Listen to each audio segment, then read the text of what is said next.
Sebelum ibadah kita dimulai, bagi teman-teman yang mau ke toilet dulu boleh ke toilet dulu ya supaya tidak mengganggu ibadah kita nanti. Terus bagi teman-teman yang duduknya masih di belakang, yuk boleh maju yuk. Jesslyn, ada Cinat, Philip. Terus teman-teman boleh juga silent HP-nya supaya nanti notifnya tidak mengganggu ibadah kita. Kita akan mulai ibadah minggu ini dengan menundukkan hati kita dan datang kepada Tuhan dengan keheningan.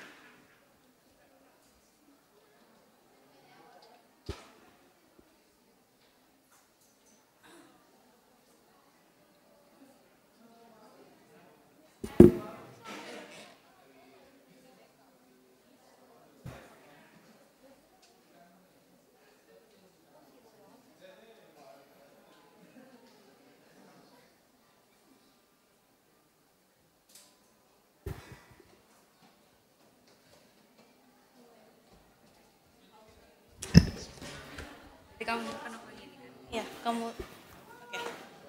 Sampai satu. Bukan kita mulai ibadah.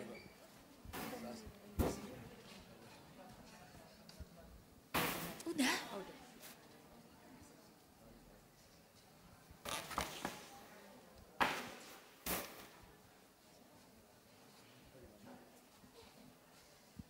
Selamat pagi teman-teman. Bersyukur banget ya hari ini kita bisa kembali berkumpul di ruang KR ini dalam keadaan sehat dan tanpa kekurangan suatu apapun. Betul. Nah, aku mau basa-basi dikit nih. Kira-kira ada gak sih yang bikin teman-teman ini bahagia atau bahagia banget gitu di minggu-minggu ini? Boleh juga juga kalau misalkan dalam bulan-bulan ini, kalau nggak di minggu ini. Sekarang aku mau ajak teman-teman untuk sharing sebentar ke teman di kiri kanan teman-teman. Sekitar 1-2 menit cukup ya teman-teman. Sekarang udah boleh mulai sharingnya?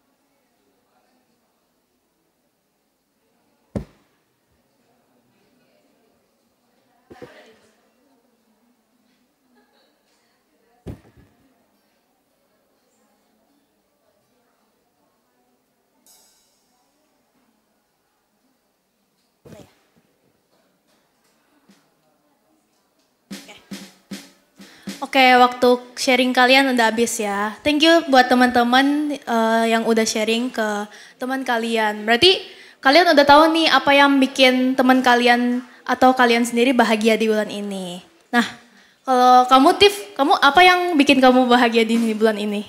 Kalau aku sih di minggu ini tuh aku bahagia banget. Kemarin aku habis pemilas, terus aku udah ambil rapor juga. Oh iya. Dan puji Tuhan hasilnya bagus. Terus menang ketua OSIS ya? Iya menang. Wih. Nah, kalau aku juga seneng nih, nggak jauh beda. Aku udah selesai ujian, terus kemarin juga udah ambil rapot dan puji Tuhan hasilnya lumayan memuaskan ya.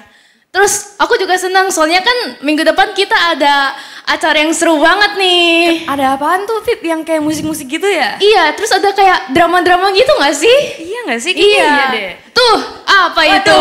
Wow. Apa temanya Tiff? Teens in the character of Christ. Oke, jadi ini kita Natal kita ya guys. Jadi jangan lupa buat datang minggu jam depan 12 di ruang KU. Oke. Karena ada banyak hal yang dapat kita syukuri pada pagi hari ini. Sebagai ungkapan syukur kita, mari kita berdiri dengan rasa sukacita dan bahagia. Mari kita nyanyikan serta memuji Yesus. Hai bangkit bagi Yesus.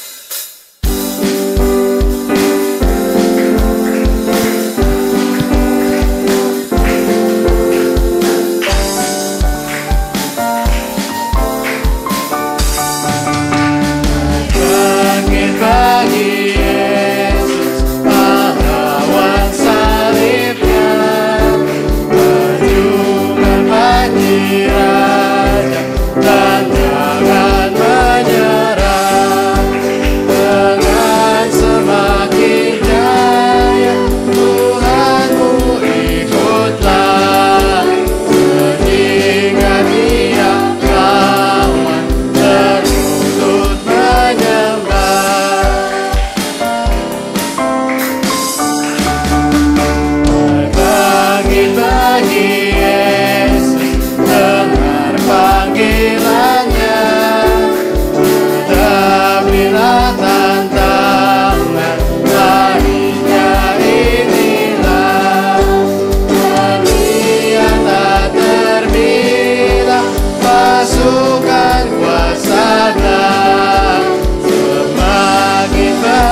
kebaktian remaja ini berlangsung atas pertolongan Allah Bapa, Putra, dan Roh Kudus.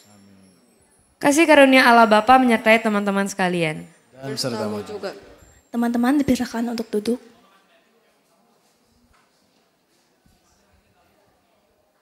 Teman-teman, dalam seminggu kebelakang ini bisa jadi kita ada hari di mana kita merasa lelah, capek, putus asa, atau mungkin kecewa dengan keluarga kita. Banyak ekspektasi kita yang membuat kita bertanya-tanya, apa maksud Tuhan dalam hidup kita? Adakah penyertaannya di dalam hidup kita? Tapi teman-teman, kalau kita lihat kembali, di saat kita memutuskan untuk mengikut Tuhan, kita juga memutuskan kalau kita harus mengikuti sifat-sifat yang sudah dicontohkan Dia semasa hidupnya.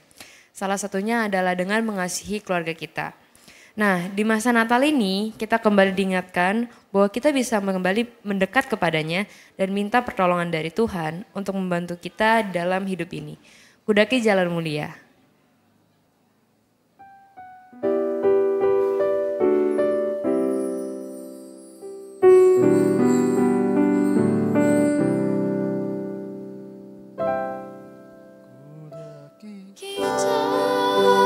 mulia, tetap doaku inilah ke tempat tinggi dan teguh. Tuhan mantapkan langkahku, ya Tuhan angkat diriku lebih dekat kepadamu di tempat tinggi dan teguh. Tuhan mantapkan langkahku.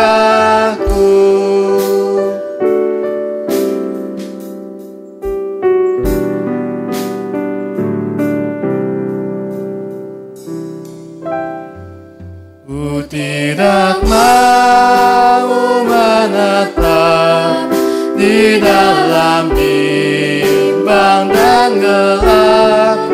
Rinduanku, tujuanku, tempat yang tinggi dan teguh.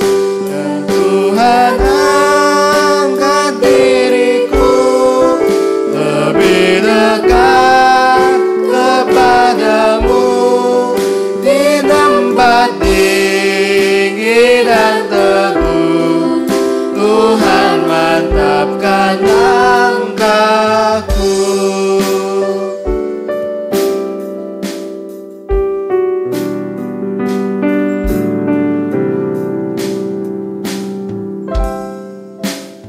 Tidak yang benar jauh dari tindak yang cemar. Umat kudus Memanggilku ke tempat tinggi dan teguh. Ya Tuhan angkat diriku lebih dekat kepadamu di tempat tinggi dan teguh. Tuhan mantapkan langkahku. Teman-teman, seperti yang tadi aku udah bilang, kita sebentar lagi akan merayakan Natal. Namun seringkali tanpa kita sadari, atau bahkan dengan sadar, kita melupakan makna sejati dari Natal itu sendiri. Kita udah tahu bahwa Kristus datang ke dunia untuk mengubah dan membawa terang bagi setiap manusia. Tapi apakah hidup kita udah mencerminkan perubahan itu? Atau bahkan Natal kita rayakan sebagai event tanpa mengalami perubahan dalam hidup kita. Dalam momen menjelang Natal, mari kita renungkan kembali bagaimana hidup kita selama ini. Aku mau ngajak kita semua untuk masuk ke hadirat Tuhan oleh kuasa darah-Mu.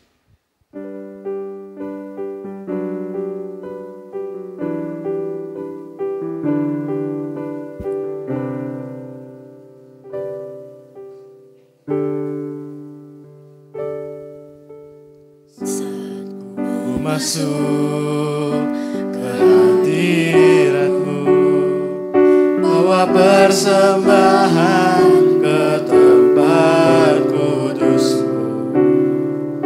Pujian, tunaikan sembahku berikan bagi-Mu Allah yang mulia.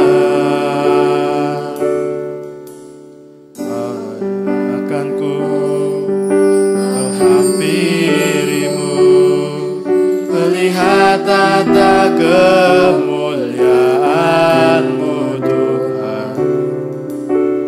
Dan kunaikan sembahku berikan bagi-Mu Allah yang mulia. Oleh kuasa darah-Mu Kau telah tebus dosaku. Ketulusan-Mu melingkupiku, kasih-Mu mengalir memulihkan hidupku.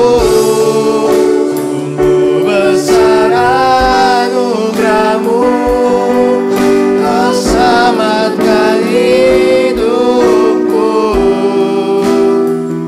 Ku menjadi ciptaan yang baru oleh kuasa darah-Mu. Mari kita sama-sama nyanyikan satu kali lagi dengan sungguh-sungguh.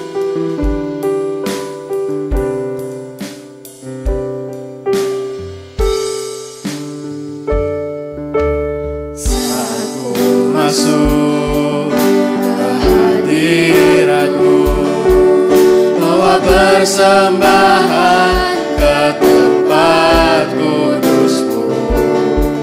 Pujian, tunaikan sembahku berikan bagi-Mu Allah yang mulia. Melayakan-Mu, menghampiri-Mu, melihat tata kemuliaan-Mu Tuhan. Pujian, tunaikan sembahku berikan bagi-Mu Allah yang mulia. Oleh kuasa darah-Mu Kau telah tebus dosaku. Kekudusan-Mu melingkupiku, kasih-Mu mengalir memulihkan hidupku. Sungguh besar anugerah-Mu, Kau selamatkan hidupku. Ku menjadi ciptaan yang baru oleh kuasa darah-Mu. Oleh kuasa darah-Mu Kau telah tebus dosaku. Kekudusan-Mu melingkupiku, kasih-Mu mengalir memulihkan hidupku. Sungguh besar anugerah-Mu, Kau selamatkan hidupku. Ku menjadi ciptaan yang baru oleh kuasa darah-Mu. Selamat pagi Bapak. Di pagi yang cerah ini kami datang ke hadirat-Mu untuk meminta ampun atas segala perbuatan yang mungkin tidak sesuai dengan kehendak-Mu. Kami mengakui bahwa kami seringkali melupakan makna Natal yang sejati. Kami terlalu sibuk dengan perayaan dan tradisi, sehingga lupa bahwa Natal adalah tentang Engkau, Yesus Kristus yang datang ke dunia untuk membawa terang dan mengubah hidup kami. Biarlah ya Tuhan, apa yang telah kami renungkan ini, kiranya Engkau mengampuni kami dan memberkati kami supaya kami tidak lagi berbuat dosa yang sama. Terima kasih Tuhan, hanya di dalam nama-Mu, Yesus Kristus, kami berdoa. Amin. Teman-teman mari berdiri. Bagi kita yang percaya kita telah diselamatkan, dengarkanlah berita anugerah dari Injil Lukas pasal yang ketiga ayat 4-6. Seperti ada tertulis dalam kitab nubuat-nubuat Yesaya, ada suara yang berseru-seru di padang gurun. Persiapkanlah jalan untuk Tuhan, luruskanlah jalan raya baginya. Setiap lembah akan ditimbun, setiap gunung dan bukit akan diratakan, yang berliku-liku diluruskan, yang berlekuk-lekuk dijadikan jalan rata, dan semua orang akan melihat keselamatan dari Allah. Karena Tuhan telah menyelamatkan kita, kita juga mau terus dekat dengan Tuhan dan mengakui bahwa kita adalah miliknya. Tuhan adalah gembalaku.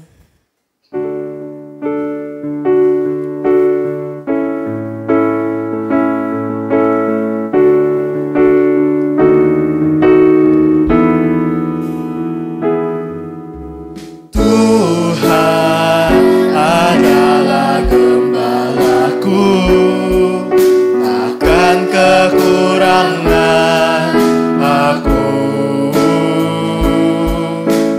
Dia membaringkan aku di padang yang berumput hijau. Ia membimbingku ke air yang tenang. Ia menyegarkan jiwaku. Ia menuntunku ke jalan yang benar oleh karena namanya. Sekalipun aku berjalan dalam lembah kekelaman,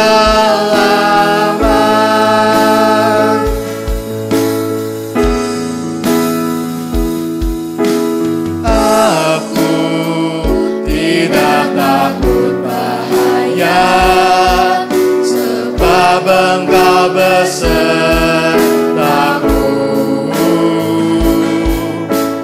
Gadamu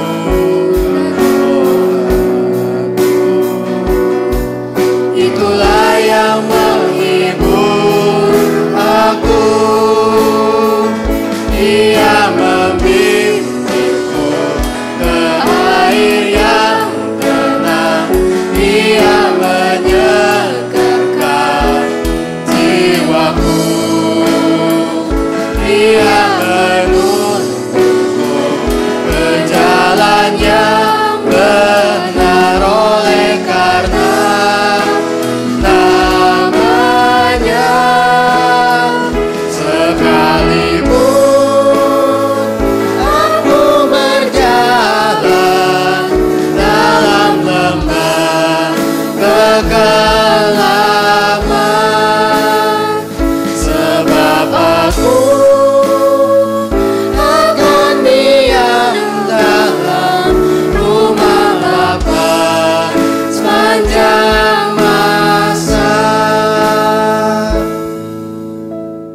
Teman-teman bersilakan untuk duduk kembali. Seperti yang teman-teman udah tahu, tema hari ini itu I have decided. Hari ini kita akan membahas bagaimana Natal seharusnya menjadi momen untuk kembali kepada kasih Kristus dan bagaimana kita menunjukkan perubahan itu dalam kehidupan kita yang sehari-hari. Dimulai dari hal yang paling dekat dengan kita, yaitu keluarga kita. Kita juga cari tahu bagaimana kasih Kristus dapat nyata melalui kasih yang kita bagikan, pengampunan yang kita berikan, dan perubahan hidup yang kita tunjukkan. Mari kita buka hati dan pikiran kita serahkan hidup kita kepada Tuhan.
hanya diampuniku dan bebaskanku.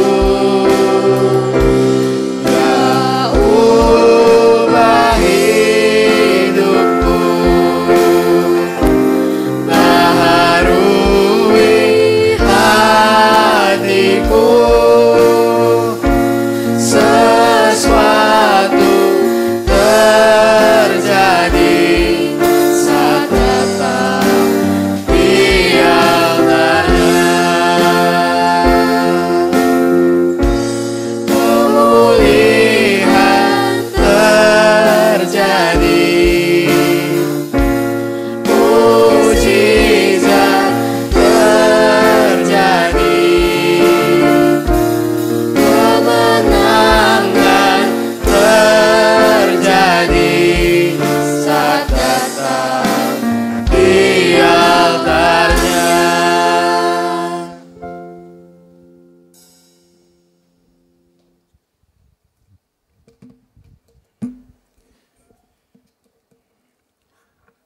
Sebelum kita memulai perenungan pagi hari ini, mari kita berdoa terlebih dahulu.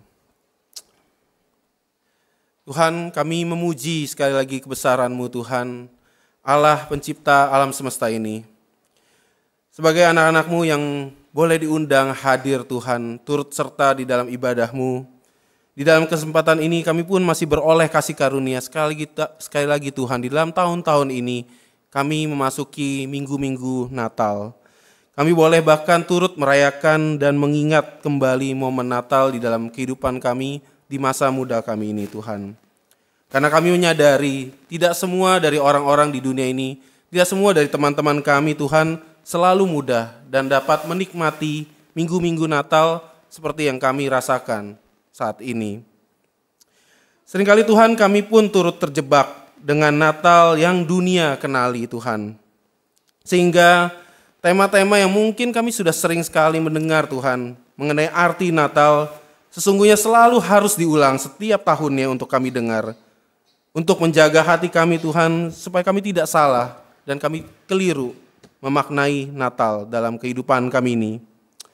Kiranya Tuhan pada minggu ini pun kami mendengarkan arti Natal di dalam kehidupan kami sebagai di dalam masa muda kami ini.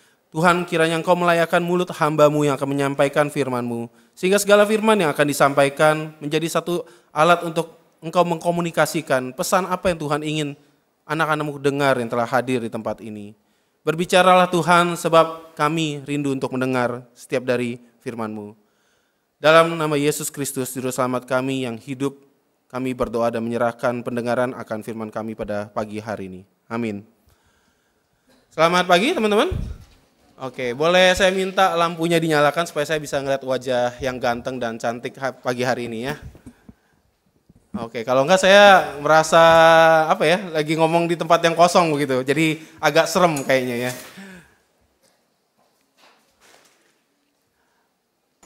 Oh, oke. Sebentar ya. Nah, ini dia. Baru saya bisa melihat wajah-wajah yang bukan baru ya, mungkin sudah bangun pagi atau baru bangun pagi, tapi terasa masih segar gitu ya. Mungkin tadi belum saya dengar banyak ya. Pagi teman-teman? Pagi. Oke. Teman-teman, ini adalah Minggu Natal, betul ya? Jadi kalau ditanya setiap Natal, apa yang pasti tidak akan ketinggalan ada gitu ya untuk kita lihat biasanya? Apa kira-kira? Ini udah ada ya di sebelah saya ya. Apa? Pohon Natal gitu teman-teman. Jadi kalau saya tanya gitu ya, tahu nggak letak pohon Natal yang mungkin bisa dibilang terbesar atau bahkan mungkin termegah di dunia, ada di mana kira-kira? Pernah cari tahu atau pernah dengar di mana? Kira-kira di gereja teman-teman? Gereja di Eropa, di Amerika? Ternyata tidak ya. Ternyata salah satu katanya pohon Natal terbesar di dunia itu ada di Abu Dhabi. Abu Dhabi tahu di mana? Itu di daerah Arab begitu ya. Daerah yang kita tahu itu lebih sedikit atau lebih banyak orang Kristen ya teman-teman? Lebih sedikit atau lebih banyak? Tentu lebih sedikit. Tetapi ternyata pohon Natal yang dikatakan terbesar atau termegah itu ada di daerah Abu Dhabi. Di satu hotel, dan bayangin kalau ini pohon Natalnya hiasannya pakai bahan plastik, betul ya? Kalau pohon Natal itu dikatakan dihiasi dengan batu-batu permata teman-teman. ya emas, begitu ya, perhiasan-perhiasan yang itu sudah pasti asli. Sehingga pohon Natal itu dikatakan harganya miliaran rupiah. Ada di sini punya pohon Natal ratusan juta mungkin di rumah. Kalau ada kita kayaknya perlu ke sana begitu ya, perlu melihat pohon Natal tersebut. Tapi saya rasa kita mungkin mikir 100 kali gitu ya untuk punya pohon Natal yang harganya mungkin jangankan ratusan juta ya, yang jutaan aja mungkin kita masih mikir gitu. Perlu nggak sih ya, kan tiap tahun doang. Kemudian juga suasana Natal juga tidak kalah meriah ketika kalau kita sekarang ke Jepang begitu. Nah ternyata di Jepang itu orang-orangnya juga merayakan Natal ya teman-teman. Jadi ketika saya baca artikel yang bercerita tentang suasana Natal di Jepang, mereka suka ditanya gitu, tahu nggak sih Natal itu apa? Dan mereka selalu menjawab, oh ya Natal itu bagian dari satu pesta. Ya artinya ada satu event di mana kami liburan bareng-bareng. Dan orang-orang Jepang yang merayakan Natal ternyata bukan orang Kristen pada umumnya. Ya mereka kebanyakan beragama Shinto yang merupakan agama mayoritas di Jepang pada saat sekarang ini ya. Mereka melihat bahwa Natal itu sebagai pesta dan pawai, tidak jauh beda dengan apa yang mereka biasa lakukan pada event-event atau perayaan lainnya. Bahkan kebanyakan mereka melihat bahwa Natal itu sebagai budaya dari barat yang keren begitu ya, budaya dari barat yang sangat asik untuk diadakan. Dan waktu saya ingat-ingat saya sebagai remaja begitu ya, saya masih belum jauh lah ya remajanya, cuma beda 10 tahun lebih begitu ya. Nah, waktu saya ingat masa-masa remaja saya, waktu setiap event Natal, saya selalu ingat iya Natal itu ya memang saya ingatnya itu perayaan. Mungkin perayaannya di sekolah, mungkin nanti perayaannya ada di gereja. Kemudian juga saya ngeliat itu sebagai ritual, ya memang setiap tahun nggak mungkin tidak ada yang namanya 25 Desember begitu ya. Ketika kita masih diberi umur panjang, setiap 25 Desember ya artinya ritual Natal itu pun tiba. Ya dulu mungkin saya masih awal Desember baru suasana Natal berasa. Sekarang November aja udah terasa tuh ya lagu-lagu Natal mulai diperdengarkan begitu. Kemudian juga liburan ya. Setiap Natal kenapa saya happy kalau dulu remaja? Karena saya tanda-tanda sudah mulai mau liburan, betul nggak? Ada di sini yang kalau lagi Natal malah sekolah? Nggak ada ya. Kalau yang kayak saya atau mungkin Ko Edi atau yang sudah kerja ya udahlah itu beda ya. Itu nasib namanya kalau Natal tidak liburan begitu. Tapi kalau teman-teman yang masih sekolah setiap Natal pasti senang. Kenapa? Karena wah ini udah saatnya kami liburan. Kemudian juga apa? Hadiah ya. Yang namanya Natal biasanya mungkin mulai nih tukeran kado atau dapat bahkan kado Natal atau dapat hadiah Natal mungkin dari gereja atau acara-acara Natal yang kita ikuti. Sehingga ya memang kita nggak usah heran ya teman-teman ya, banyak orang termasuk jangan-jangan kita itu memang melihat Natal itu sebagai satu perayaan yang memang penuh sukacita dan kebahagiaan, tetapi bentuknya seperti yang orang-orang pada umumnya lakukan. Padahal sebenarnya Natal juga menjadi satu momen untuk merenungkan hati kita juga. Jadi teman-teman kalau ditanya sebenarnya setiap dari kita pada saat sekarang ini mungkin dari minggu pertama bahkan mungkin minggu akhir November, itu sudah mulai memasuki pembicaraan tentang Natal, teman-teman. Ya, apakah kita sebenarnya lagi sungguh-sungguh mengalami sukacita dan damai Natal enggak kalau ditanya? Ya, atau di dalam hati kita ini sebenarnya ada yang sedang menghalanginya. Sehingga kalau ditanya di tengah-tengah suasana Natal seperti ini, kita masih bisa menemukan enggak ada sukacita yang berbeda, atau sebenarnya sama saja sukacita ini seperti yang tadi saya ceritakan entah di Abu Dhabi lah atau di Jepang yang orang-orangnya tidak kenal Tuhan sama sekali mungkin. Dan apa sesuai tema kita? Keputusan yang dapat kita ambil untuk lebih memaknai sukacita dan damai Natal pada tahun ini. Maka mari kita bisa membuka terlebih dahulu dari Filipi 4 ayat yang keempat hingga yang ketujuh, teman-teman. Ya, Filipi 4 ayat yang keempat hingga yang ketujuh.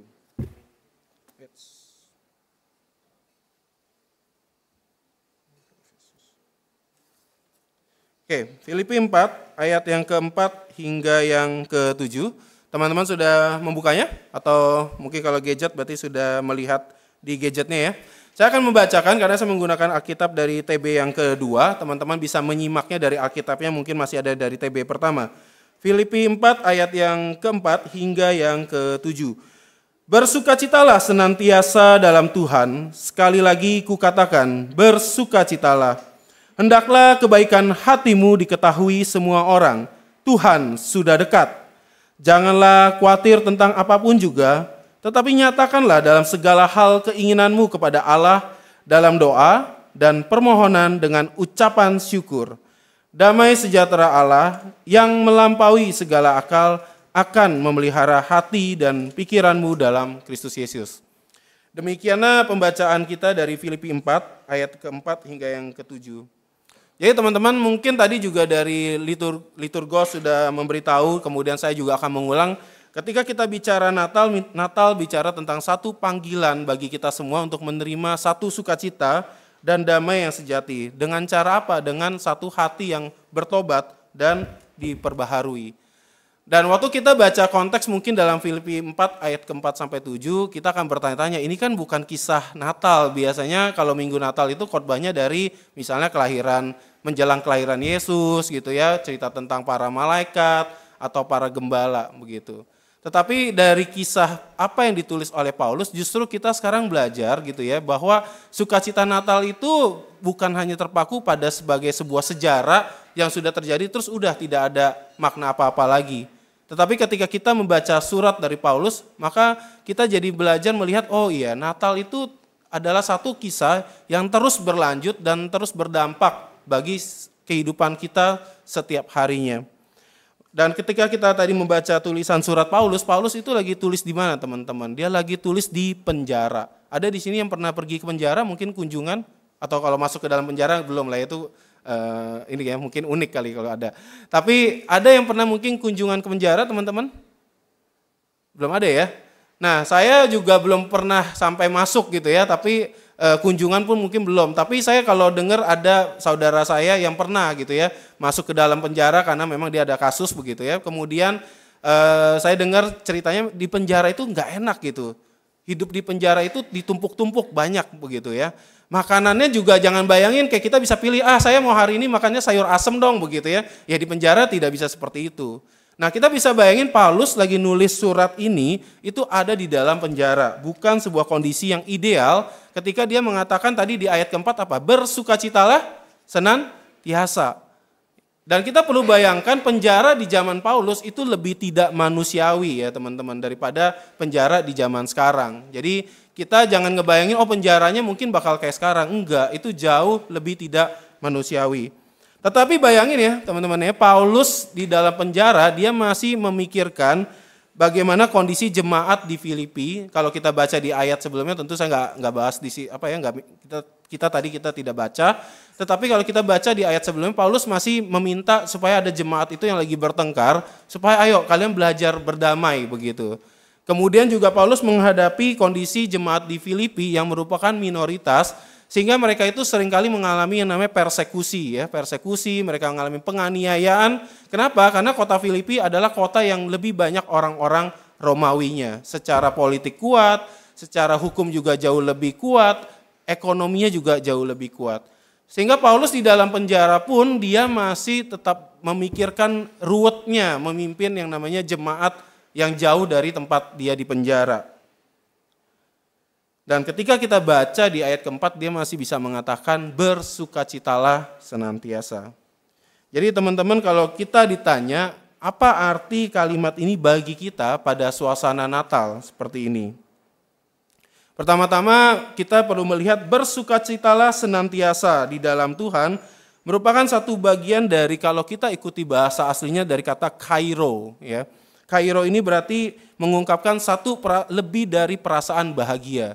Siapa di sini yang tidak pernah merasakan yang namanya bahagia? Ada? Enggak ada yang angkat tangan kalau ditanya. Ini kalau di KR kalau saya lihat ya kalau ditanya sama pembicara mau ditanya apapun semua jawabannya satu, silent gitu ya, silent but deadly gitu. Diam tapi mematikan. Jadi kalau ditanya di dalam hati kita pernah nggak merasakan yang namanya perasaan bahagia? Ya mungkin ya, yang kalau udah mulai coba-coba berpacaran nih, ketika dia nembak gitu ya dan diterima, wah rasanya bahagia begitu ya. Nah tapi Paulus waktu mengatakan sukacita ini lebih daripada perasaan bahagia yang seperti itu teman-teman. Ya lebih daripada perasaan bahagia yang mungkin kita dapat dari materi. Ini yang Paulus gunakan dalam bahasa aslinya. Dan dia juga mengungkapkan kata kairo atau sukacita ini artinya sukacita mendalam yang datangnya dari mana? Dari hubungan dengan Tuhan. Nah, ketika kita bicara ada satu kata frasa di dalam Tuhan, maka ini mengungkapkan sumber sukacita itu bukan dari suatu keadaan atau situasi, tetapi itu berasal dari Tuhan itu sendiri. Ya, jadi ini sebenarnya satu kata-kata yang kalau kita mungkin dengar gitu ya, udahlah kok ngapain sih ngejelimet gitu, sukacita ya udahlah sukacita begitu ya, happy ya itu happy begitu. Tetapi waktu kita membaca ini sebenarnya Paulus lagi ingin mengungkapkan ada sukacita yang berbeda kalau kita sukacita itu dapatnya di dalam Tuhan. Dan masalahnya sukacita di dalam Tuhan itu bukan sesuatu yang kita usahakan, itu adalah sesuatu yang Tuhan berikan. Sehingga ketika Paulus mengatakan dalam konteks yang kita baca di Filipi, Paulus lagi menguatkan para jemaat meskipun kalian di dalam penganiayaan, Tuhan tetap bisa memberikan sukacita itu. Tidak bergantung pada situasi eksternal, misalnya, oh karena keadaan lagi aman barulah kalian happy ya. Oh karena orang-orang tidak menganiaya kalian barulah kalian merasa sukacita. Paulus mengatakan tidak seperti itu. Ya, sukacita itu berasal dari Tuhan, meskipun keadaan kita dalam kondisi yang berat. Lalu kok apa hubungannya saya sebagai remaja saat ini? Memangnya masih ada hubungannya kok waktu Ko Julham bilang sukacita yang seperti itu. Jadi teman-teman sekali lagi, Natal selalu mengingatkan kita pada yang namanya sukacita sejati.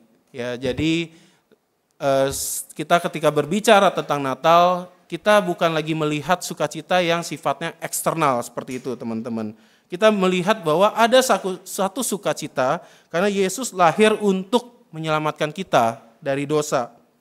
Sukacita ini berbicara bukan tentang pesta atau hadiah teman-teman, tetapi tentang hubungan kita dengan Tuhan. Maka teman-teman jangan merasa aneh kalau kita ngerasa Natal setiap tahun seperti itu saja. Karena yang kita lihat selalu pada bagaimana pesta itu besar, bagaimana Natal itu meriah, bagaimana acara-acara itu banyak gitu. Kalau kita cuma lihat di situ saja, tentu Natal itu kita akan berasa ya udahlah Natal itu sama aja kayak saya agama lain merayakan atau mengadakan satu event yang diingat setiap tahunnya. Ya, maka saat ini kita melihat Natal itu sebagai apa teman-teman? Sukacita seperti apa yang kita lagi lihat? Karena kita kalau tidak hati-hati teman-teman ya, Natal itu akan selalu digiring ya dengan makna yang selalu berbeda dalam hidup kita. Natal harusnya apa? Harusnya tukeran kado begitu ya. Kalau nggak ada tukeran kado bukan Natal misalnya ya. Natal harus meriah acaranya. Natal itu saya harus bisa liburan ke tempat yang saya senangi. Natal itu harus membuat saya sibuk kasih ucapan Natal, bikin kartu Natal. Natal itu harusnya membuat saya terlihat rame-rame dengan teman-teman saya gitu ya. Natal itu harusnya membuat saya bisa menunjukkan foto-foto saya di media sosial, teman-teman. Ya, saya bukan berarti waktu ngomong ini ya teman-teman ya, nggak apa-apa ini anggap aja kayak lagi nonton Netflix ya teman-teman ya. Jadi waktu saya bicara ini saya bukan lagi bilang, wah Ko Julham anti sama yang namanya tukeran kado gitu ya. Wah Ko Julham berarti nggak suka nih kalau gereja bikin acara Natal yang meriah misalnya. Itu nggak salah teman-teman ya. Sah-sah aja kalau kita mau membuat itu menyambut Natal. Tetapi sekali lagi kalau kita nggak hati-hati, ini bisa merampas sukacita Natal yang sebenarnya di dalam kehidupan kita. Sehingga ketika saya selalu mengingat momen Natal itu bisa jadi terasa sebuah momen yang yaudah begitu aja berlalu. Sehingga kita akan bisa melihat sukacita Natal bergantung kepada materi yang tidak kekal itu. Kado, kesenangan, kemeriahan, keramaian, kemegahan teman-teman. Nah cuman masalahnya ketika saya mengatakan ini, saya merefleksikan sukacita ini bukanlah sukacita yang mudah teman-teman ya. Sukacita Natal yang saya katakan adalah sukacita yang tidak mudah, kenapa? Karena Paulus memberitahu juga kepada kita, karena seringkali sukacita ini menjadi tidak mudah karena kita tidak melakukan kebaikan hati yang dikenali oleh orang lain. Kata kebaikan seperti ini adalah kata-kata yang nanti kita akan melihat kembali lebih jauh teman-teman. Apa sih arti kebaikan hati? Kemudian yang kedua, sukacita ini menjadi tidak mudah karena kita mengalami kekhawatiran yang melanda kehidupan kita di dalam segala hal. Maka mari kita melihat pertama-tama terlebih dahulu, apa kebaikan hati yang tidak dikenali oleh orang lain ini, sehingga membuat kita menjadi sulit untuk merasakan sukacita sejati tersebut.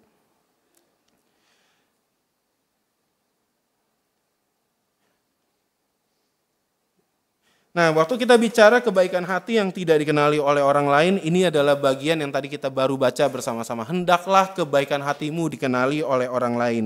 Teman-teman bukan ngelihat kebaikan hati yang dikenali ini seperti kita lagi pamer gitu ya. Jadi mungkin tadi udah dengar, loh kok kebaikan hati ini kok harus dikenali, apa saya disuruh pamer gitu ya kalau saya misalnya habis melakukan sesuatu yang baik.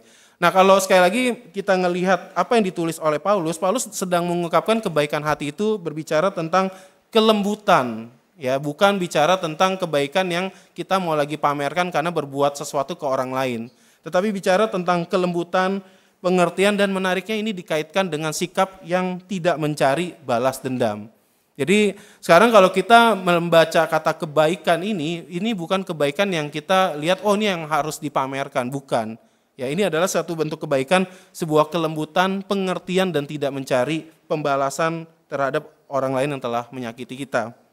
Kelembutan ini adalah satu wujud nyata dari karakter Kristus, teman-teman. Ya, kita melihat itu dari mana? Dari Kristus sebagai teladan. Sehingga Paulus mengingatkan kepada jemaat meskipun mereka sedang dianiaya, tapi mereka bisa menjadi kesaksian bagi dunia. Jadi ini bukan satu pesan yang populer, kenapa? Karena sudah dalam kondisi dunia pada saat Paulus hidup, yang paling populer adalah kalau kita dianiaya ya harusnya kita bales. Ya, tapi Paulus mengatakan justru ketika kita dianiaya jangan membalas, tetaplah tunjukkan kebaikan hatimu supaya dikenali oleh orang lain. Supaya apa? Supaya Kristus dikenal melalui kebaikan hati kita. Maka teman-teman ya, mungkin salah satu yang kita bisa ingat pesan Natal bagi kita adalah momen untuk menunjukkan kasih dan pengampunan kepada orang lain sebagaimana Kristus ketika datang ke dunia itu dengan kasih. Ya, Kristus ketika datang ke dunia ini yang kita peringati setiap tahunnya, dia tidak datang dengan keinginan untuk menghukum atau membalas ya kita orang-orang yang harusnya sudah jatuh dalam dosa, tetapi dia datang dengan satu kasih. Saya pengen bertanya ya, ada mic, mungkin nanti minta Vivi bisa oper ke orang yang saya tunjuk gitu ya. Pengen tanya ke teman-teman, kasih tahu saya kriteria apa yang teman-teman akan berikan kado atau hadiah Natal. Ya, coba sekarang mikirin dulu ya. Apa kriteria orang-orang atau teman-teman yang kita akan kasih kado atau hadiah Natal? Vivi mungkin mau tunjuk siapa dulu lah, bebas, ada nggak? Tunjuknya mungkin daerah paling belakang dah, supaya lebih jauh, lebih seru gitu ya. Coba teman-teman ya, yang ditunjuk Vivi jawab, apa kriteria seseorang kita akan kasih kado Natal? Gak usah panjang-panjang ya, satu kalimat juga cukup. Nah biar kalau lebih tegang jadinya nggak ngantuk begitu ya.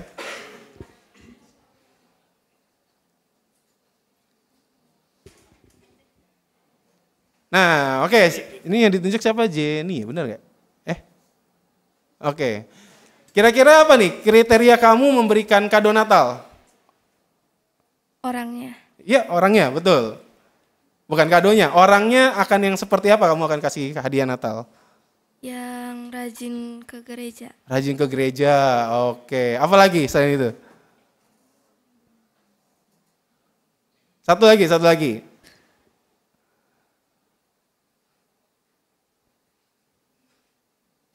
Nggak, jangan malu-malu, nggak bakal diapa-apain ya.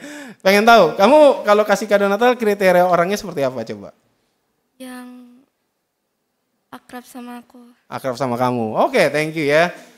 Oke, bisa kamu nunjuk cowok yang mana sebelah sini nih, ini lebih banyak cowok, coba siapa aja? Mau kamu kenal boleh, kamu tunjuk juga boleh.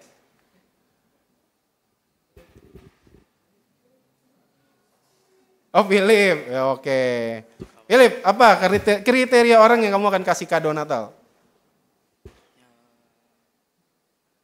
Yang dekat. Yang dekat, oke. Apa lagi? Hah? Satu lagi boleh, satu lagi. Yang Kristen deh. Yang Kristen. Oke, Philip kamu tunjuk teman sebelah sini siapa aja yang mau dikasih. Iya, sebelah sana coba cari. Siapa aja? Siapa? Marvel. Oh ya udah Marvel. Aku sih jujur jarang kasih kado Natal Nggak ya. apa-apa. Tapi kalau aku kasih Pak ya paling yang deket, yang baik pada aku. Yang baik pada kamu ya. Iya. Oke, thank you ya untuk Marvel. Thank you Vivi udah bantu saya. Teman-teman ya, kalau ditanya ke kita semua ya, lebih mudah mana kasih hadiah atau kado ke orang yang kita sayang, kita deket, kita kasihi, atau orang yang kita benci? Udah logikanya apa? Pasti yang kita senang, betul nggak? Yang kita deket. Jawaban tadi semua nggak ada tuh. Kok saya pasti akan kasih kado yang saya paling benci sekarang begitu ya. Saya nggak dengar tuh tadi satupun jawabannya. Dan itu memang sangat wajar karena lebih mudah pasti mengasihi orang yang baik kepada kita. Dan dunia pun mengenal hal tersebut teman-teman. Justru yang tidak wajar bagi dunia adalah kalau kita berbuat baik dan kasih kepada orang yang tidak baik dan menyakiti hati kita. Ada seorang ahli biblika namanya Kenneth West, dia mengatakan justru kebaikan hati yang Paulus katakan ini dia sebut sebagai kewajaran yang manis begitu ya. Jadi sweet reasonableness gitu. Bagus. Saya suka kata-katanya. Jadi justru Paulus lagi memberitahu kebaikan hati yang dia sebutkan adalah suatu kewajaran yang manis yang tidak dipandang wajar oleh dunia. Dia mengatakan seperti ini ya. Janganlah kamu menyimpan kewajaran yang manis ini di dalam hatimu. Biarlah hal itu terekspresikan dalam perilakumu. Dengan demikian orang juga akan merasakan berkatnya. Saya nggak tahu teman-teman sudah berapa kali dengar yang namanya atau merayakan Natal. Mungkin ada yang baru tahun ini, ada yang mungkin sudah dari kecil begitu ya. Tetapi ketika kita dengar pesan Natal ini, jangan-jangan gitu ya, kita terus menyimpan kewajaran yang manis ini.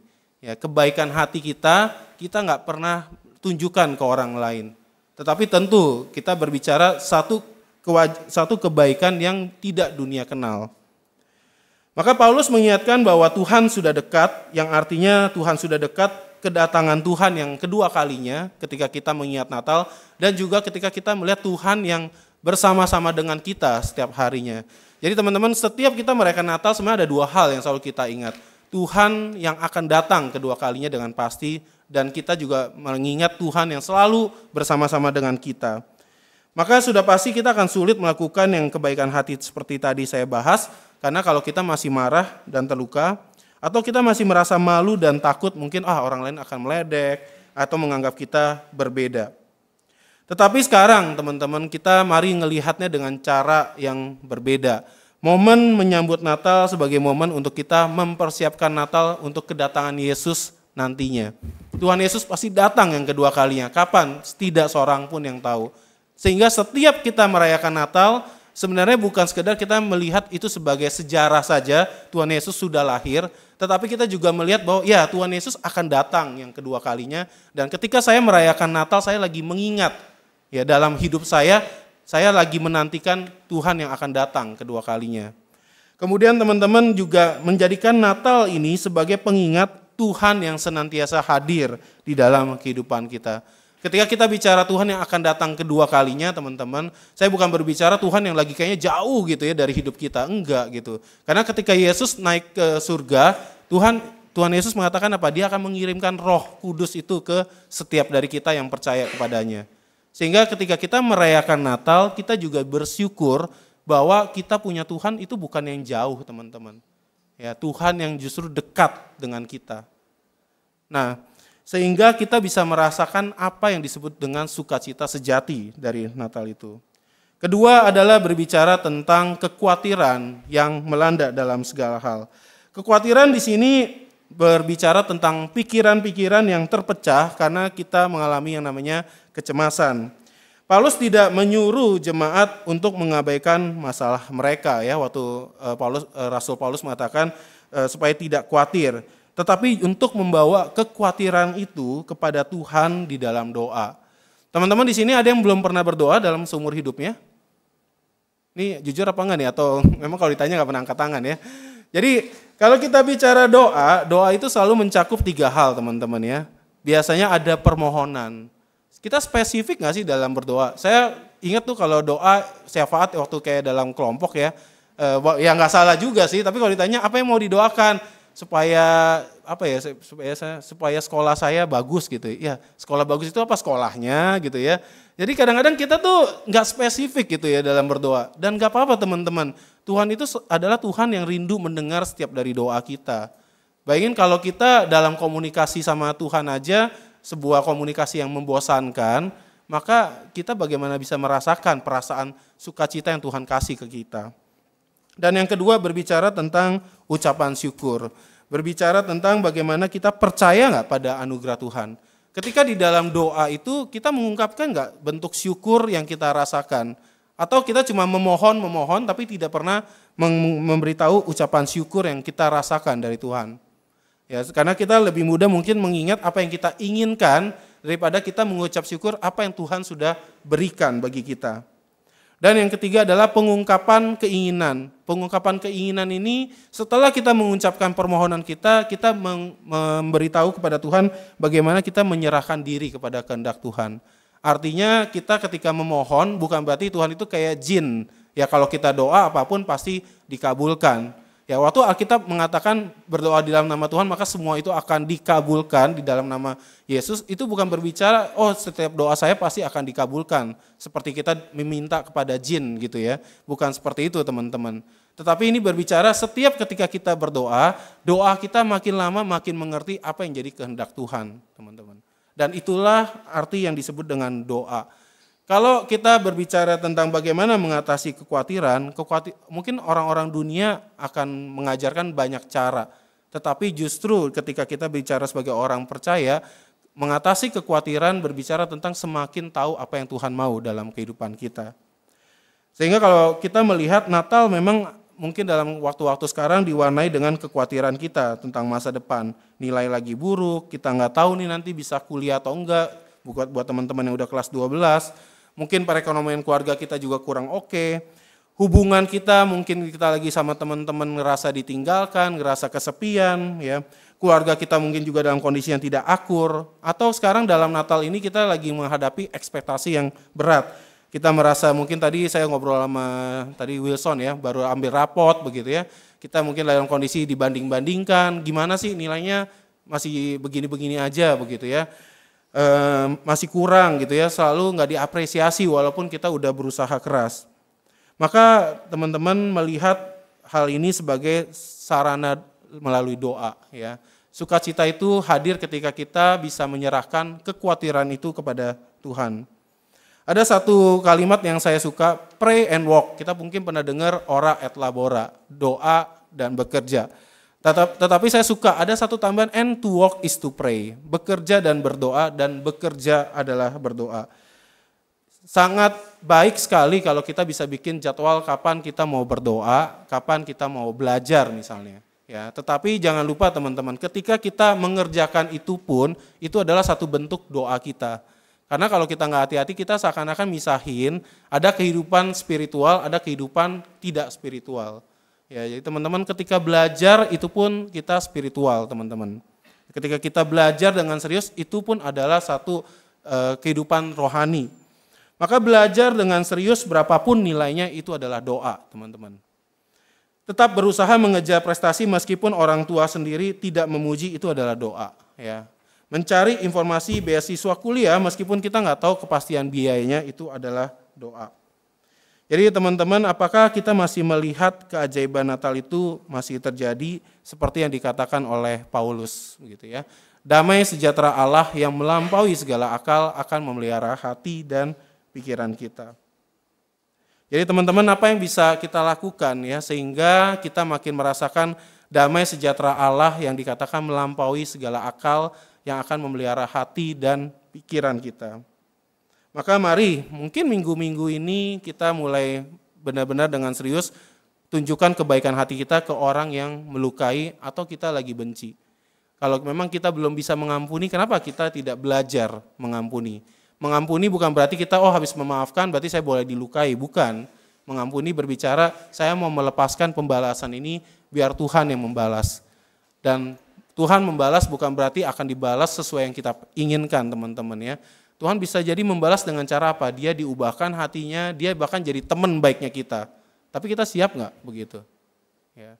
Jadi teman-teman kalau kita bicara tentang sukacita Natal, mari kita mungkin minggu-minggu ini nih, kita memikirkan kembali siapa yang kita merasa lagi masih kalau ingat-ingat marah, bahkan benci. Ya. Mungkin kita memikirkan dengan serius, ada nggak kartu Natal atau bahkan hadiah Natal yang pengen kita berikan. Kalau kita mau bicara apa yang dunia ngomong, ya kasih yang kita senangi. Ya, tapi tadi kewajaran yang manis begitu ya. Kewajaran sebagai orang percaya justru kita mengasihi orang yang kita rasa tidak layak dikasihi. Kemudian teman-teman mungkin saya butuh waktu tambahan bagian ini ya. Saya rasa tim komisi remaja sudah sangat baik kasih scan barcode ini yang udah dipasang di tembok kita juga ya. Mari kita belajar menuliskan daftar kekhawatiran kita teman-teman ya. Saya minta teman-teman boleh scan QR ini gitu ya. Mari kita belajar mendoakan, tetapi jangan lupa kita juga punya teman-teman lain yang akan turut serta mendoakan. Ya, yuk kita pakai sarana ini, teman-teman bisa anonim, gak mau tulis nama boleh. Ya, tapi kalau mau tulis nama jauh lebih baik, sehingga teman-teman di pengurus dan termasuk kami di tim pembina bisa mendoakan. Apa sih yang lagi jadi kekhawatiran kalian? Ya, teman-teman pasti semua udah punya handphone lah ya. Nah, boleh coba di scan, keluar ya. Oke, boleh saya kasih waktu 2-3 menit, yuk tulisin apa yang jadi kekhawatiran kita, sehingga kita belajar gitu ya, menyerahkan kekhawatiran kita di dalam doa seperti yang Paulus katakan.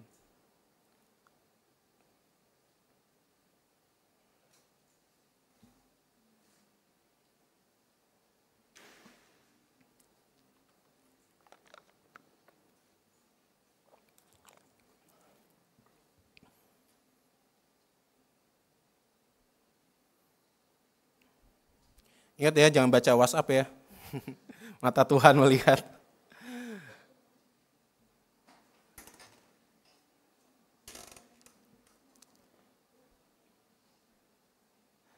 Kalau masih ada tambahan, kok kayaknya masih ada lagi, nggak apa-apa, nanti bisa diisi lagi, betul kan? Bisa di-scan lagi, nanti bisa kalian isi lagi mungkin di rumah. Tapi sekarang mungkin ada nggak 2 atau 3 poin kekhawatiran. Tadi ya spesifik, jangan lupa tuh. Ya, kalau mau tulis ucapan syukur juga boleh. Ya, saya kemarin masih ada sistem nilai merah nggak sih sekarang? Nggak ada ya, KKM doang ya. Oh, udah enak ya sekarang. Oke, mungkin semua dulu KKM doang begitu ya. Sekarang yang KKM cuma 2 misalnya begitu. Kita mengucap syukur nggak? Ya.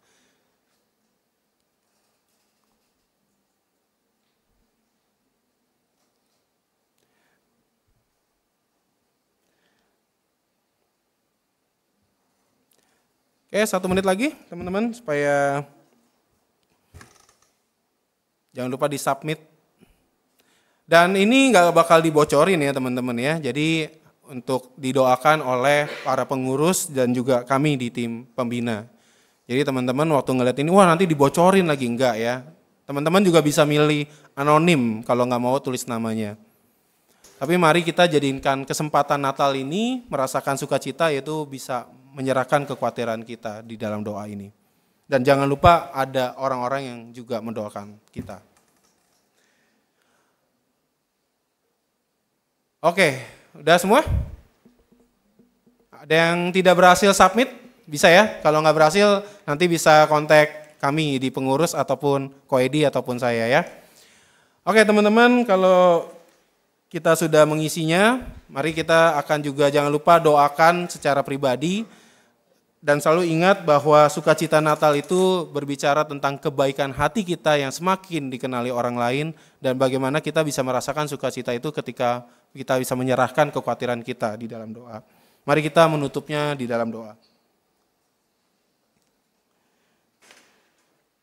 Tuhan, Kau boleh mendengar setiap dari kami ketika mungkin anak-anak-Mu di tempat ini memiliki orang-orang yang mereka masih bergumul Tuhan untuk bisa memaafkan, mungkin dalam relasi ataupun hal-hal yang mereka sedang bergumul Tuhan untuk berubah dan belajar menjadi lebih baik.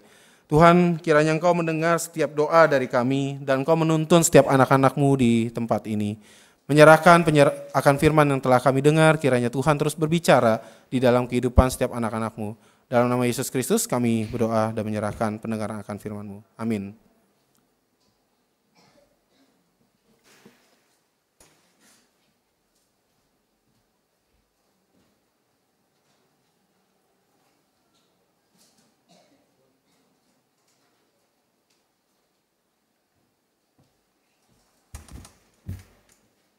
Yuk kita bangkit berdiri. Sebagai respon pemberitaan firman Tuhan dan mengingat janji baptis kita, dan bersama gereja segala abad dan tempat, kita akan mengikrarkan pengakuan iman rasuli turut dengan pengakuan iman rasuli berikut. Aku percaya kepada Allah, Bapa yang Maha Kuasa, Khalik langit dan bumi, dan kepada Yesus Kristus, Anaknya yang tunggal Tuhan kita. Dan dari Roh Kudus, lahir dari anak darah Maria, yang menderita sengsara di bawah pemerintahan Pontius Pilatus, disalibkan, mati dan dikuburkan, turun dalam kerajaan maut. Pada hari yang ketiga, bangkit pula dari antara mati. Naik ke surga, duduk di sebelah kanan Allah, Bapa yang Maha Kuasa. Dan dari sana yang akan datang untuk menghakimi orang yang hidup dan mati. Aku percaya kepada Roh Kudus, gereja yang kudus dan am, persekutuan orang kudus, ampunan dosa, kebangkitan orang mati, dan hidup yang kekal. Amin. Silakan duduk kembali.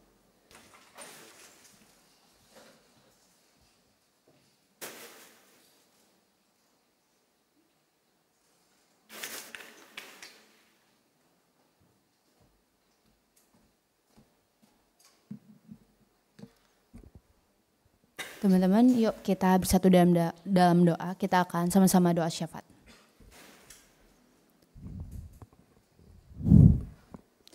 Allah Bapa kami yang bertata di dalam surga, ya Tuhan, terima kasih ya Tuhan, Engkau telah memanggil setiap kami untuk boleh beribadah bersama-sama pada hari ini dan mendengarkan firman-Mu pada hari ini. Ajar dan tuntun kami ya Tuhan untuk bisa memaknai Natal yang sesungguhnya, bahwa sesungguhnya ada kedatangan dan kehadiran Tuhan di dalam kehidupan setiap kami, dan kami boleh merasakan sukacita tersebut dan membagikan sukacitanya. Ya Tuhan, kini kami ingin mengangkat beberapa pokok doa, kiranya Tuhan yang menjawab sesuai kehendak-Mu saja. Teman-teman, sekarang aku mau ajak kita pertama-tama untuk mendoakan relasi kita khususnya dengan Tuhan. Kita berdoa untuk relasi kita dengan Tuhan, relasi kita dengan sesama, dengan keluarga kita, dan dengan teman kita. Mari kita angkat pokok doa.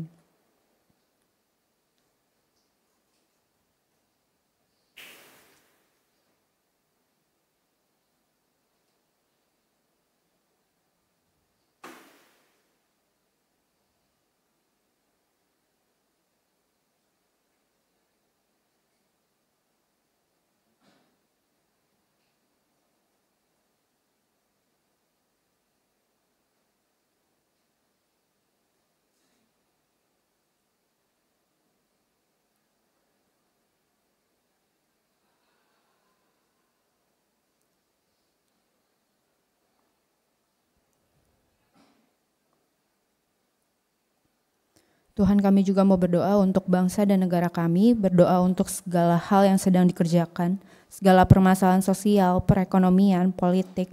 Kami mau berdoa untuk setiap keputusan dan apa yang dilakukan sesuai kehendak-Mu saja. Berdoa juga untuk para pemimpin baru, kiranya Tuhan sajalah yang bekerja melalui mereka. Tuhan, kami mau berdoa juga untuk gereja kami, GKI Perniagaan. Kami juga mau berdoa untuk komisi remaja di KR ini, berdoa untuk segala hal yang sedang dikerjakan, kiranya ini semua sesuai dengan kehendak-Mu saja, dan Tuhan yang pimpin setiap kegiatan dan rencana kami ke depannya hanya untuk menyenangkan-Mu saja, dan kiranya gereja-Mu ini dapat menjadi berkat bagi banyak orang. Tuhan, kami juga mau berdoa untuk kegiatan sekolah dan perkuliahan kami.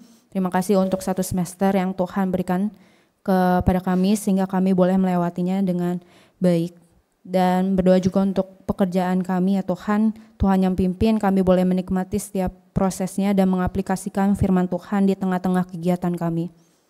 Tuhan, kami juga mau berdoa untuk Natal, baik Natal KR, malam Natal, dan ibadah Natal di tanggal 25 nanti. Berdoa untuk setiap persiapan dan panitia, kiranya melalui Natal ini dapat menjadi wadah anak-anak-Mu boleh bersama-sama merayakan dan melihat kembali kasih Tuhan yang nyata lewat kelahiran Yesus dalam kehidupan kami. Kami juga mau berdoa untuk teman-teman kami yang berulang tahun. Kami mengucap syukur untuk 1 tahun yang boleh Tuhan tambahkan kepada mereka. Tuhan mau berdoa juga untuk teman-teman kami yang mungkin tidak bisa hadir pada hari ini, mungkin karena sakit. Kiranya Tuhan sajalah yang menolong melalui dokter, obat-obatan, dan istirahat yang cukup. Berdoa juga untuk teman-teman kami yang mungkin pada hari ini sedang mengalami pergumulan sehingga tidak bisa hadir bersama-sama dengan kami. Kiranya Tuhan yang menolong setiap mereka boleh melewati dan menyelesaikan pergumulan mereka. Tuhan, inilah segenap doa kami, kiranya Tuhan yang menjawab sesuai kehendak-Mu saja. Hanya di nama Tuhan Yesus kami berdoa dan bersyukur. Haleluya, amin.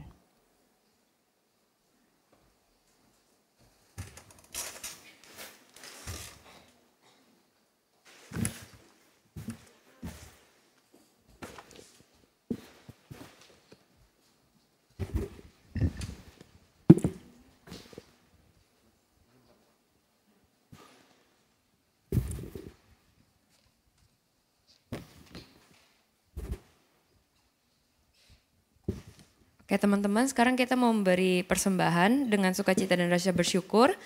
Teman-teman yang belum dapat amplop persembahan boleh angkat tangan biar bisa dibantu sama Asher.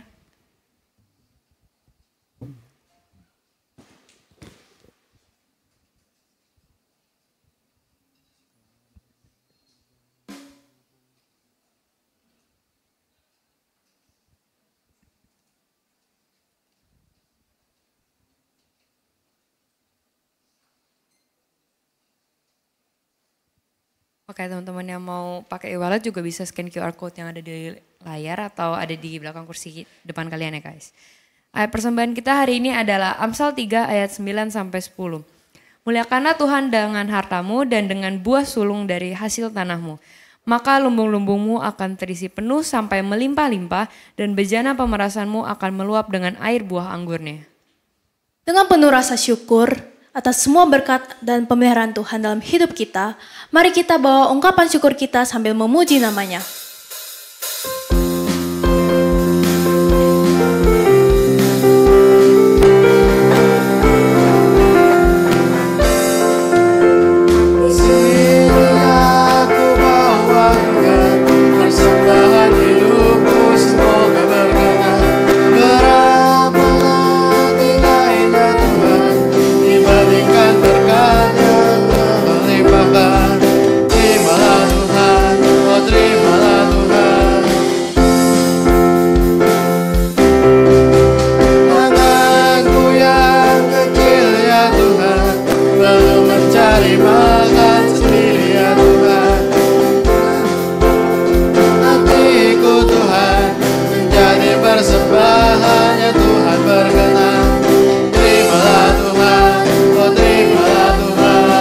Teman-teman yang sudah memberikan persembahan, aku ajak untuk bangkit berdiri.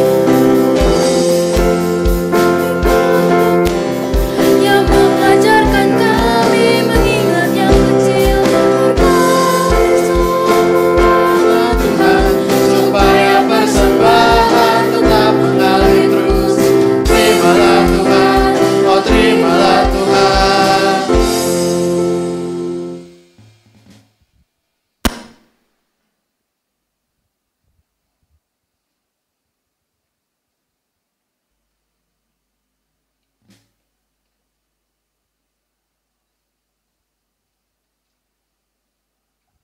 Mari kita bersatu dalam doa.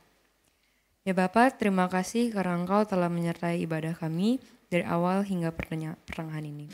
Inilah persembahan terbaik yang kami berikan.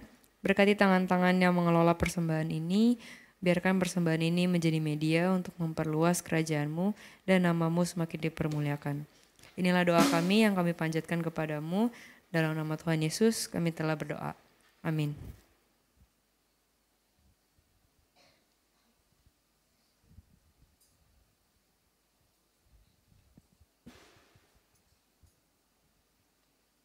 Oke Tiff, abis dengar khotbah tadi dari Call to Ham, menurut kamu hal yang paling berkesan apa tuh?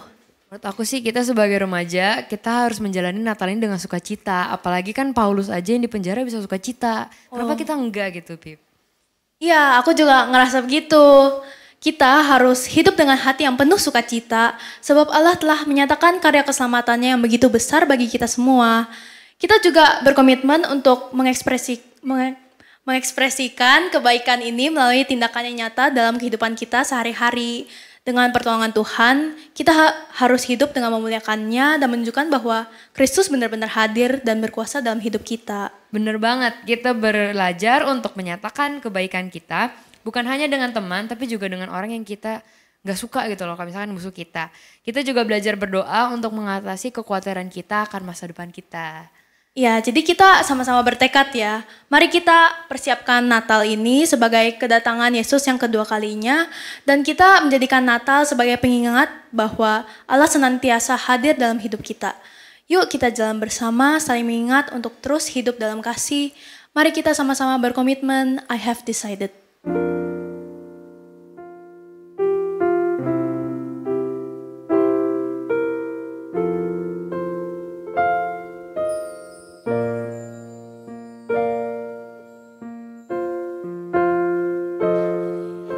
Decided to follow Jesus. I have decided to follow Jesus. I have decided to follow Jesus. No turning back, no turning back. Behind me, the cross before me, the world behind me, the cross before me, the world behind me, the cross before me, no turning back, no turning back.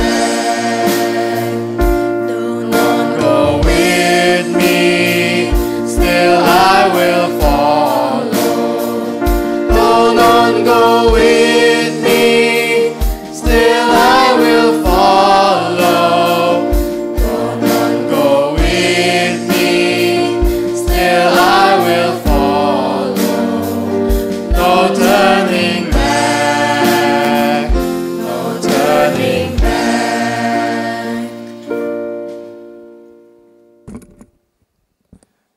Teman-teman, ketika kita pulang kembali ke rumah kita, selalu ingatlah bahwa ketika setiap Natal ini kita merasakan sukacita yang sejati dari Tuhan. Ketika kita pulang, jangan lupa kita menunjukkan kebaikan hati yang semakin dikenali oleh orang lain dan semakin belajar menyerahkan segala kekhawatiran kita di dalam Tuhan. Mari menerima berkat dari Tuhan. Kiranya damai sejahtera Allah yang melampaui segala akal akan memelihara hati dan setiap pikiran kita di dalam Kristus Yesus. Maranatha.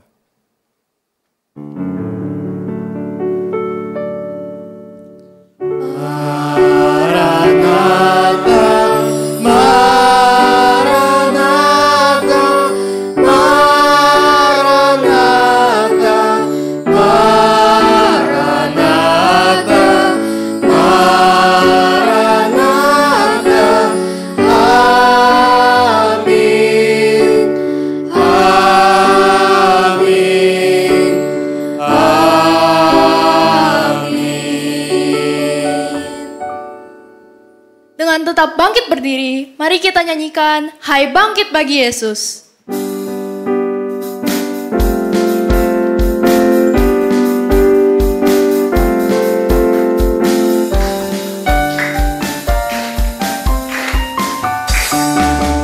Hai bangkit bagi Yesus, pahlawan salibnya, menunjukkan banjir aja dan jangan menyerah.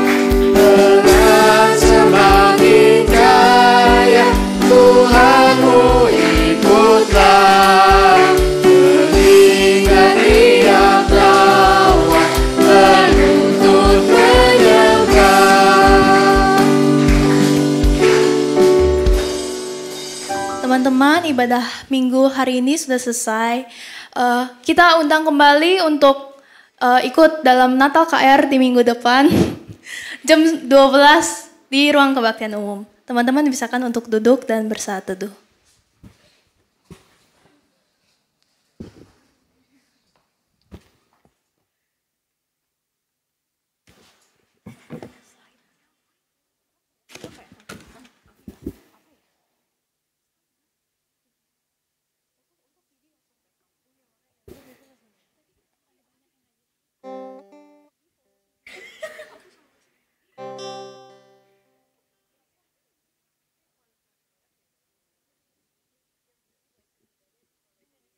Gue bingung ini nyoba. Karena suaraku nggak nyampe, tiba-tiba ketahan. Ya udah kayak gini. Ini bisa nyanyi. Udah ini slide-nya pasti salah ini. Ya udah aku nyanyi aja. Udah gas aja. Oh, di situnya ada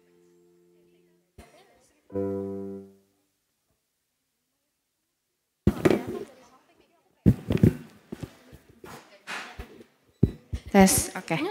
Selamat hari Minggu teman-teman. Oke, welcome buat teman-teman yang baru pertama kali hari ini datang. Kita undang buat teman-teman datang minggu depan di Natal KR. Oke, next. Aku akan bacakan untuk job layan pada hari ini. Untuk tema kebaktian hari ini di tanggal 15 Desember, itu ada I Have Decided, itu dibawakan oleh Ko Julham Effendi.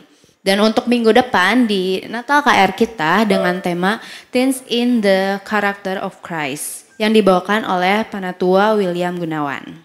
Next. Untuk job pelayan hari ini, pemimpin liturginya ada Phoebe dan Tivalenka, PP-nya ada Kenny, BWDS-nya ada aku, Hana, PIC-nya ada Grace Simorangkir, PJTD-nya ada Jesslyn O, dan Asyir kolektanya ada Ferio, Nio, Nina, dan Novita. Absennya ada Abel dan MCCG-nya ada Philip dan Wilson. Oke. Next untuk soundnya hari ini ada Ko Elvis, slide-nya ada Novel, switchernya ada Rebecca dan kamera belakang juga ada Rebecca. Untuk pianis hari ini ada Marvel, gitarisnya Koniko, singernya ada Selena dan Wilson, dan drumnya ada Ko Chung Chung. Nah untuk job pelayan minggu depan, PP-nya ada Hazel, BWDS-nya ada Cidevina, PIC-nya, sorry ini salah ya. Ini aku nggak tahu. Terus PJTD-nya ada Monique, Asyir kolektannya ada Marvella, Nina, Vigo, dan Kenneth. Untuk absennya ada Grace, MCCG-nya ada Hana dan Wilson. Untuk soundnya, untuk minggu depan ada Ko Chung Chung, slide-nya ada Stefanesa, switchernya ada Sally, kameranya ada Novel, Cantika dan Darren, lightingnya ada Ko Elvis dan Ko Franz. Untuk selanjutnya untuk pianisnya ada Ko Carlos, gitarisnya ada Ko Niko, untuk singernya ada Abel dan Immanuel, drumnya Hansel, bassnya ada Brandon dan fillernya ada Komika. Next. Nah teman-teman ini boleh diperhatiin ya. Jadi minggu depan itu kita ada apa? Natal, iya Natal KR ya di jam 12 nanti bakal dipublin lebih lagi ya kan. Oke, nah yang di depan ini aku juga mau informasi untuk di tanggal 24 itu kita ada malam Natal jadi kita ibadah bareng di atas. Bentar. Ya, tanggal 24 di jam 6 ya teman-teman dengan tema Raja Damai lahir di tengah kegelisahan yang akan dilayani oleh Pendeta Lina dan Penatua Grace Victoria. Dan untuk di tanggal 25-nya kita juga ada ibadah. Bentar ya, ada 2 sesi juga ibadah yang pertama itu di pukul 6:30 dan yang kedua itu di jam 9 dengan tema Yesus bersama kita yang dilayani oleh Pendeta Marto Marbun. Oke, itu aja sih. Happy Sunday semuanya.